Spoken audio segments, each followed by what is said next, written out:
उसकी जो प्रोनाउंसिएशन है, प्रोनाउंसिएशन का मतलब उच्चारण, जो उसका उच्चारण होता है वो सेम होता है, ठीक है।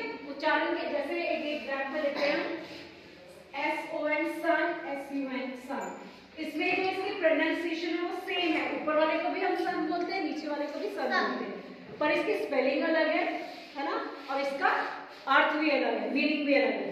जैसे ऊपर वाले सन का क्या मतलब है? बेटा, बेटा, वेरी गुड। ऊपर वाले का मतलब है बेटा, नीचे वाले का मतलब क्या है? सूर्य। ठीक है, तो होमोफोन्स तो आपको पता है ना होमोफोन्स? कि जिसमें प्रोनाउंसिएशन जो होती है वो सेम होती है पर मीनिंग और स्पेलिंग डिफरेंट होती है। आज हम कुछ ऐसे वर्ड्स पढ़ेंगे जिसमें जो स्पेलिंग है वो तो सेम रहेगी, पर जो प्रोनाउंसिएशन, जब हम उसको प्रोनाउंस करेंगे उस वर्ड को अलग अलग उसका उच्चारण करेंगे तो उसका मतलब भी चेंज हो जाएगा। जैसे फॉर एग्जाम्पल लेते हैं, जैसे विंड, WIND, विंड, इसका मतलब क्या होता है? विंड का मतलब हवा, एक इसका विंड का मतलब होता है हवा, ठीक है। The strong wind was blowing, बहुत तेज हवा जो थी वो चल रही थी ना। और इसी को अगर इसको विंड की जगह हम इसको प्रोनाउंस करें वाइंड अप योर वर्क, अपना जो काम है वो समेट लो, वाइंड अप योर वर्क, ठीक है। एक हो गया विंड, एक हो गया वाइंड, दोनों में ही मीनिंग चेंज हो गई। एक विंड का मतलब हो गया हवा और वाइंड का मतलब हो गया वाइंड अप करना, ठीक है। कोई जैसे वाइंड अप द कॉइल, जो कॉइल है, जो तार है, उसको वाइंड अप कर दो, ठीक है। समझ में आ गया?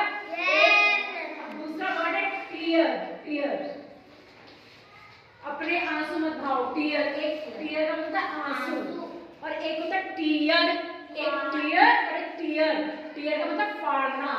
Don't tear up the pages मत फाड़ो। समझ में आ गया? टीयर हो गया टीयर, एक का मतलब आंसू, दूसरे का मतलब फाड़ना।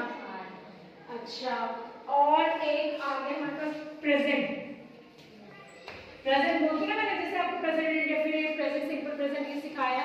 तो प्रेजेंट का मतलब है जो हमारा वर्तमान है, या फिर जैसे आपको बर्थडे पे गिफ्ट मिलता है, प्रेजेंट मिलता है, वो भी एक तरह का, उसको हम प्रोनाउंस करके present.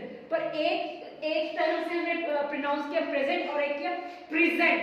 Come and present yourself, अपने आप को प्रेजेंट करो, अपने आप को शो करो, ठीक है, अपने आप को डिमॉन्स्ट्रेट करो। समझ में आ गया दोनों में फर्क?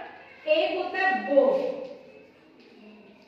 बो का मतलब जो हम यहाँ पे लगाते हैं, देखे ना कि कोट पे जो जेंट्स लोग होते हैं वो अपने कोट यहाँ कॉलर पे लगाते हैं बो, है ना। या फिर कोई लड़कियां अपने यहाँ पे, जैसे मैम को देखे ना, आपने क्लिप देखे है मैम का, ब्लैक कलर जो लगा के आती है मैम, वो ऐसे बो बना हुआ उसका ना, उसको कहते हैं बो, उसकी प्रोनाउंसिएशन होगी बो। पर अगर हम इसको बोले बाओ का मतलब झुकाना, सिर झुकाना, किसी के आगे बाओ करना, सिर झुकाना।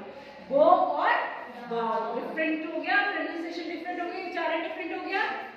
समझ में आ गया क्या?